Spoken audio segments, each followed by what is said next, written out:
Hi అండి, నమస్తే. Welcome back to Jayashree Kitchens. నేను మీ జయశ్రీ. ఈరోజు రొయ్యల కూరని ఈజీగా ఎలా చేయాలో దాని ప్రాసెస్ ఏంటో ఇప్పుడు చూసేద్దాం. ముందుగా కళాయిలో 5-6 స్పూన్స్ ఆయిల్ వేసుకోండి. కొంచెం ఎక్కువగా వేసుకుంటే బాగుంటుంది.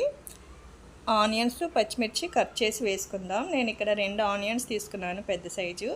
మీరు ఇంకా కావాలి అనుకుంటే వేసుకోవచ్చు. ఈ రొయ్యలు శుభ్రంగా కడిగిన తర్వాత కొంచెం పసుపు వేసి స్టవ్ పై పెట్టండి. వాటర్ అంతా బయటికి వచ్చేస్తుంది. అప్పుడు మనం రొయ్యలు సెపరేట్ చేసి రెడీ చేసుకుందాం.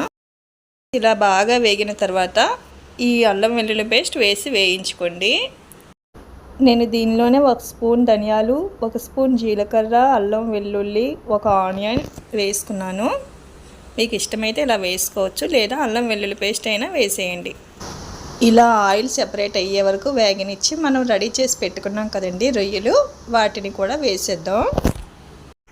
ఇవి ఒక 5 నిమిషాలు వేగనివ్వండి. ఇప్పుడు మనం కారం వేసుకుందాం. నేను 2 స్పూన్స్ కారం వేసాను. మీ కారానికి తగినట్టుగా మీరు వేసుకోవచ్చు. తగినంత సాల్ట్ వేసుకొని కాసేపు వేగనివ్వండి. ఇవి మొత్తం అటు ఇటు కలుపుతూ మాడిపోకుండా చూసుకోవాలి. కాసేపు వేగిన తర్వాత 1 గ్లాస్ వాటర్ వేసుకుందాం. 1 గ్లాస్ వాటర్ వేసాను, కరెక్ట్గా సరిపోతాయి. ఒక చిన్న టమోటా వేసుకుంటే కలర్ చాలా బాగుంటుంది. ఆయిల్ సెపరేట్ అయింది కదా, ఇప్పుడు ఉడికిపోయింది. చూసారు కదా ఎంత బాగుందో.